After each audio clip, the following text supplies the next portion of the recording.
சென்னை, காஞ்சிபுரம், செங்கல்பட்டு உள்ளிட்ட 11 மாவட்டங்களில் கனமழைக்கு வாய்ப்புள்ளதாக வானிலை ஆய்வு மையம் தெரிவித்துள்ளது. இது குறித்த கூடுதல் தகவல்களை நமது செய்தியாளர் சாம்பேல் எபினேசர் வழங்க கேட்கலாம். சாம்பேல், இது தொடர்பான முழுமையான விவரங்கள் என்ன பதிவு பண்ணுங்க.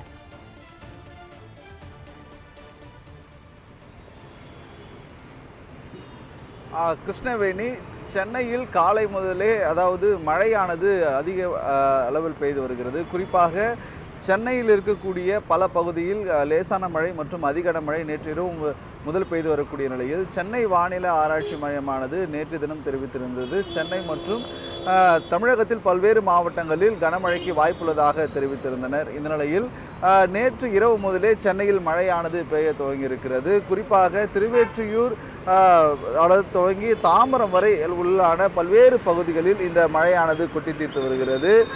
குறிப்பாக புரட்சிவாக்கம், சென்னை அண்ணா சாலை ரோட், பள்ளிகளானது திறக்கப்பட்டிருப்பதால் பள்ளி மாணவர்கள் இந்த மழையில் நனைந்தவாறு தனது பள்ளி மற்றும் கல்லூரிகளுக்கு சென்று வருகின்றனர். இது மட்டுமல்லாமல் முன்னதாகவே நேற்று சென்னை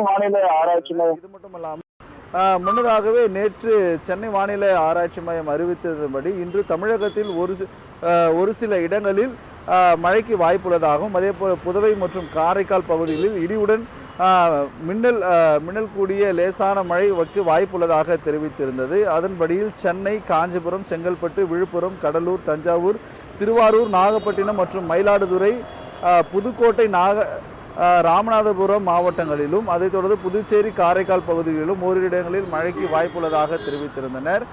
இந்த நிலையில் நேற்று இரவு முதலே சென்னையில் பல பகுதிகளில் மழையானது பெய்து வருகிறது. இன்று காலை முதலே இந்த மழையானது பெய்து வருவதால் இன்று பள்ளி மற்றும் கல்லூரிக்கு செல்லக்கூடிய மாணவர்கள் மழையில் நனைந்தவாறே தங்களது பயணத்தை மேற்கொண்டு வருகின்றனர். அது மட்டுமல்லாமல் ஒரு சில இடங்களில் இந்த தண்ணீரானது தேங்கி இருக்கிறது. இந்த அகற்றும் பணியிலும் மாநகராட்சி அதிகாரிகள் தண்ணீர்களானது சாலையில் தேங்காத வண்ணம் வீழ்ச்சி செய்யப்பட்டு வருவது குறிப்பிடத்தக்கது.